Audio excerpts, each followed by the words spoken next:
Yeah, look, see it's boiling. So if you've got boiling... how will we put them in? You just put it in like that. But you don't drop it because all the water will come out and it'll burn you. So you do it. One by one, all right? Put them in.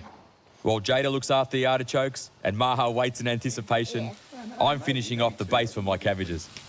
Some really gorgeous sort of autumn, winter flavours that I think Maha's going to get into. This is definitely Maha's type of food. I'm hungry. Can I taste it? Yeah, you can taste it. It'll be better once we cook it with the cabbage. Yum. Yum? All right. Yum. So just that sauce straight over the top of the cabbage and into the oven for about half an hour. Perfection. Here at home, I'm in control of what Jada eats. I know what she likes, but I can push her in new directions. It's what she eats when she's not at home that concerns me. You might want to cut some of this up for the little one. Yeah. You want a piece of this cabbage, babe? Yes, please. Oh, yeah, look at that. Yum. So I want Jada to eat healthy all the time, and I think that this is a healthy meal. But how do we get her to eat like this every day at school? You know, at school, I've seen her menu. There's pasta and pizza and sausage rolls. Why can't these type of flavours and these type of ingredients be incorporated into lunch meals? It just so happens I have a business arrangement with one of Melbourne's leading catering companies. And one phone call later, I'm going in for my first meeting.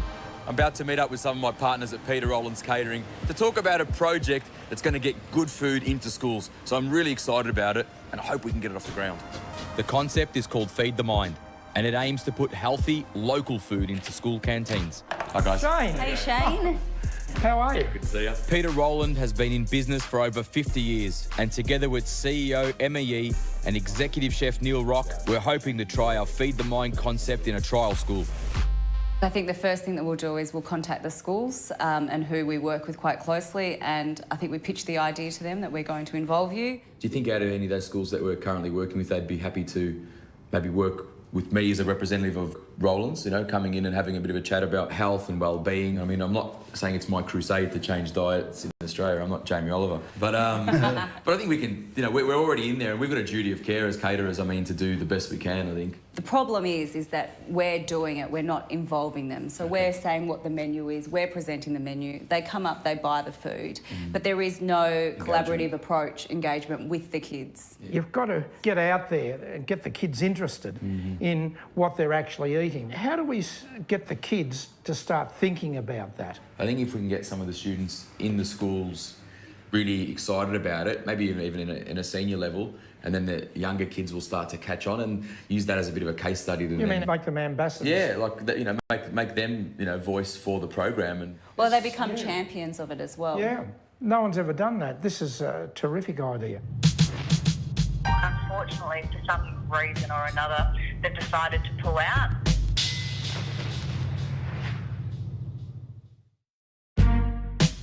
It's only been a couple of weeks, but a call from Emma informs me that Feed the Mind, our plan to trial healthy food in schools, has already hit a few roadblocks. Look, I've reached out to our school that we are currently their provider, and unfortunately they're not taking the bait.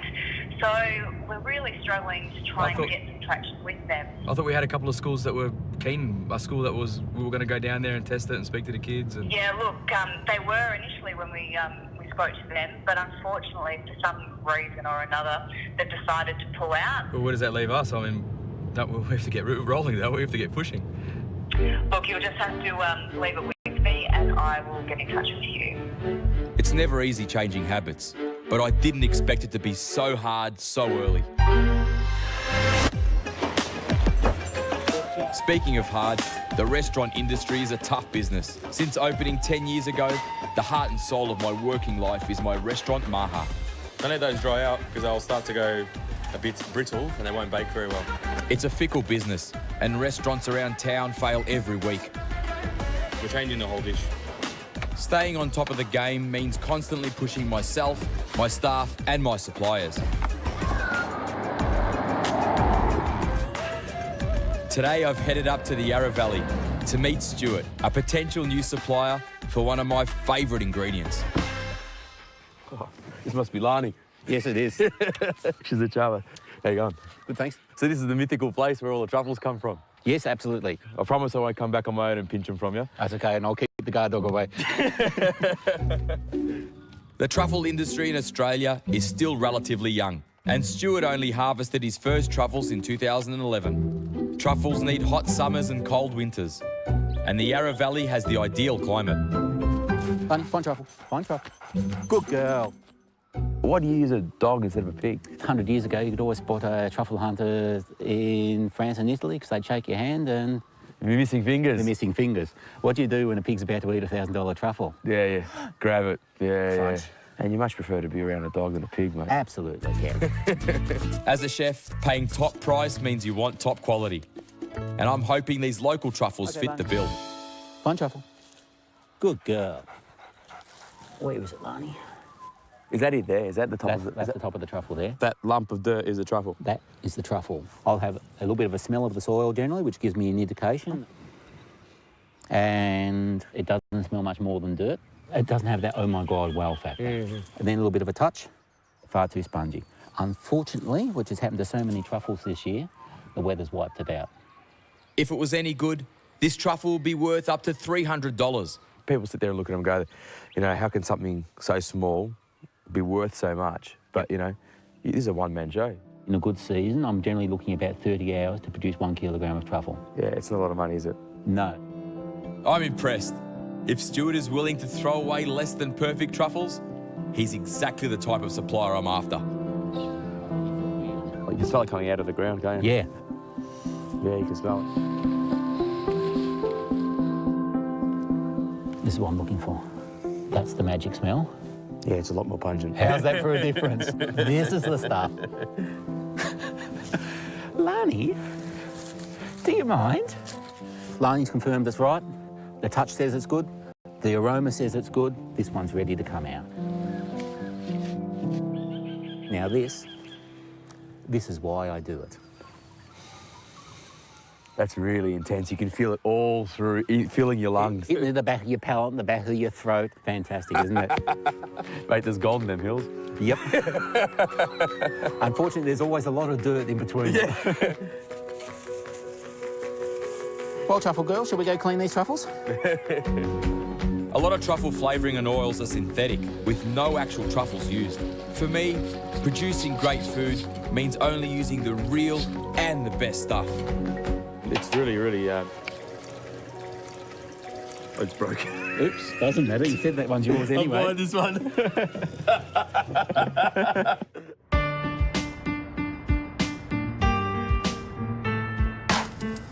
So I've been thinking, I want to create a dessert with these truffles. Now, being an amazing pastry chef isn't really my bag. I know my limitations.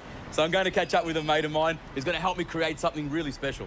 Darren Purchase is my go-to guy for next-level maha desserts. He's an absolute genius, and with truffle flavourings everywhere these days, I know he can help me push the envelope. I need your help. I want to create a dessert that really embodies that whole sort of truffle, farming thing and the beautiful hills and black soil. The whole story. And that really sort of pungent truffle smell. Okay. But make it sort of sexy, yeah? Yeah, So, sure. in the past, I've travelled to the other side of the world looking for inspiration for my menus, when all I had to do was look in my own backyard. We're going to do a hazelnut crumble and the truffle ice cream. Is the crumble going to sort of be like the base, or? Yeah, so the crumble is going to be underneath the ice cream, but also we might dust a little bit over the top. And the first step, we've just got some plain flour here with some hazelnut meal. We've got some muscovado sugar. We're actually using 2 sugars today. We've got a refined caster sugar and we've got the muscovado sugar. And the muscovado gives it more of a richer caramel flavour, doesn't it? Richer caramel, yeah. Once mixed and hazelnuts added, it needs to be baked so we can concentrate on the truffle ice cream. Darren's already prepared a neutral ice cream base. Now to add the flavour. What we need to do now is grate in some of that amazing truffle that you brought back from the Yarra Valley. With something like this with ice cream, it's the hero. It is the hero. You really want to taste it. There's no use having a faint taste of truffle. Like, you want it to knock you in the face, so there's a fair bit of truffle in there, mate. Smells absolutely amazing, though. This is going to be a real pungent ice cream. And we're going to do a really cool trick now. We're going to churn this super quick using some liquid nitrogen. Now, this stuff is minus 196 degrees. Now, not everybody's got liquid nitrogen at home. No, they So haven't. could you do this in just like an ice cream machine? Absolutely. The recipe works just in a normal ice cream machine at home. We're just going to keep adding the nitrogen until we get the consistency we require. While that chills down, I also add some honeycomb and dark chocolate pastry chunks. What we're going to do now is we're going to pipe it in the shape of a truffle. You're going to pipe it in the shape of a truffle. The beauty about truffles is they come in all different shapes and sizes. So even a moron like me could do it. Once we spray this in black chocolate, you're not going to be able to tell the difference between this and a real truffle. We're going to pop these into a blast chiller now and get our chocolate spray mix ready. This dark chocolate spray is actually black, so it's going to give it a really great effect. And that's warm, isn't it? The reason this is warm, the reason that is super cold, is when they both hit each other, the cocoa butter is going to bead up and give it a velvet effect, and that's what's going to make it look like a real truffle. This is going to be messy. When you put your spoon through, you'll kind of get a bit of a snap of the chocolate, and then you'll go through to the ice cream. Mate, it's really starting to look like a truffle.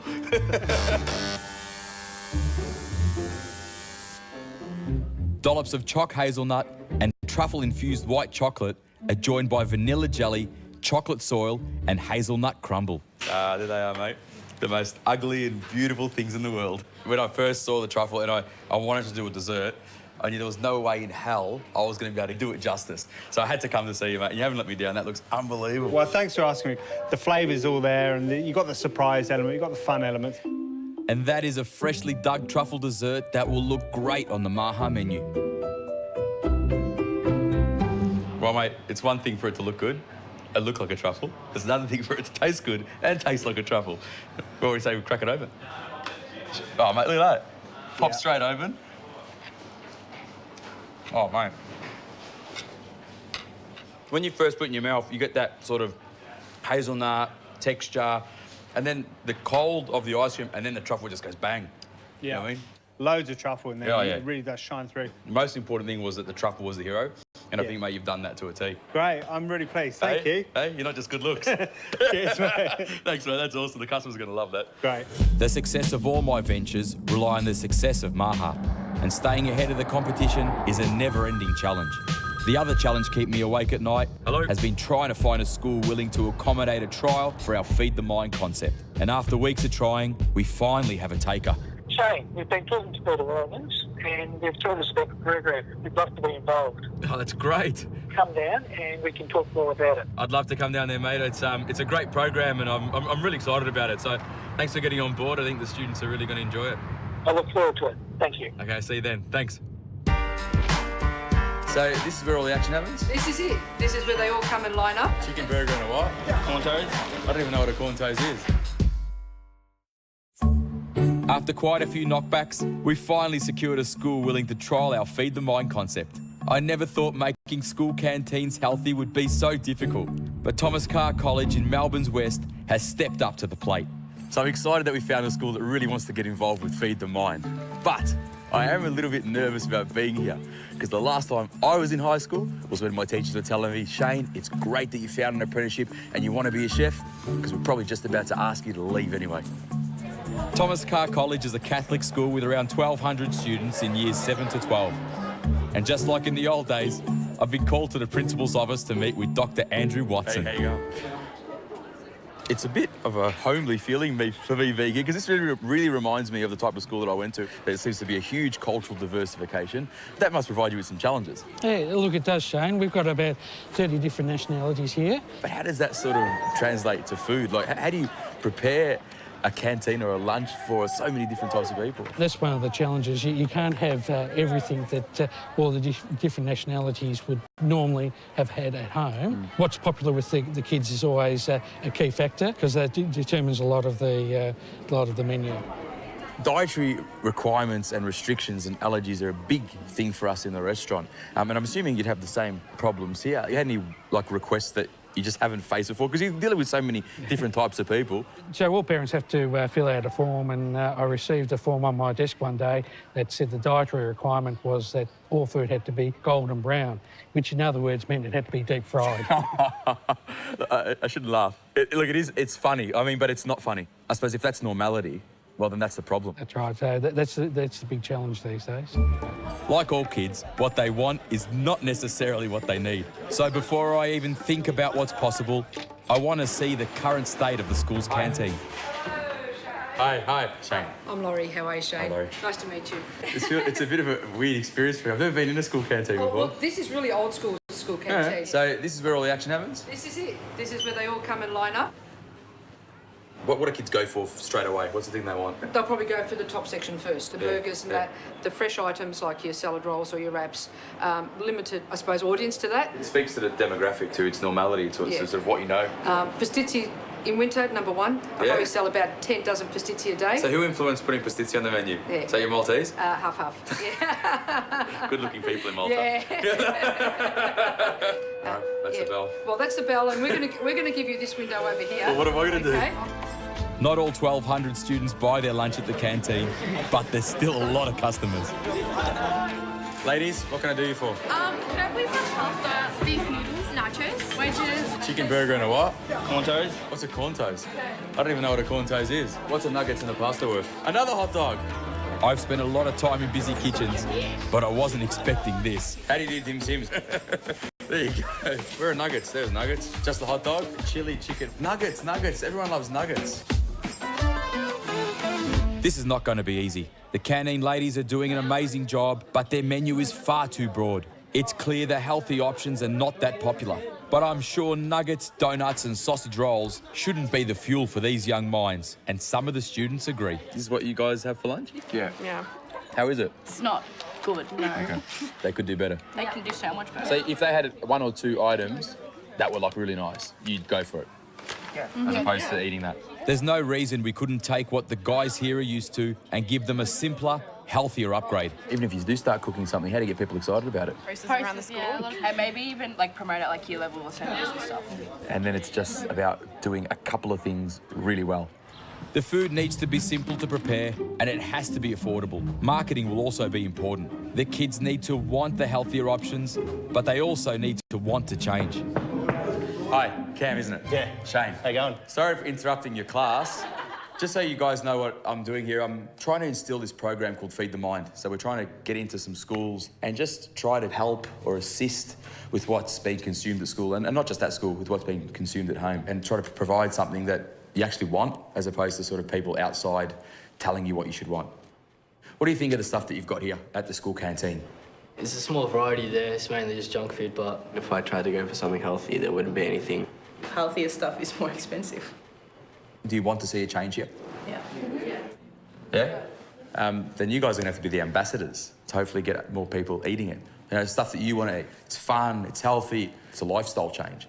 These kids are studying for their VCAL, a hands-on option for year 11 and 12 who are more interested in getting a job or going into a trade than going to university. And it turns out they have a secret weapon that we may be able to use. All right, Cam, so this is it? This is it. This is the veggie garden. Mate, there is an amazing array of vegetables in here. It's pretty impressive. The kids planned everything. They put everything in place, and that's a real credit to them.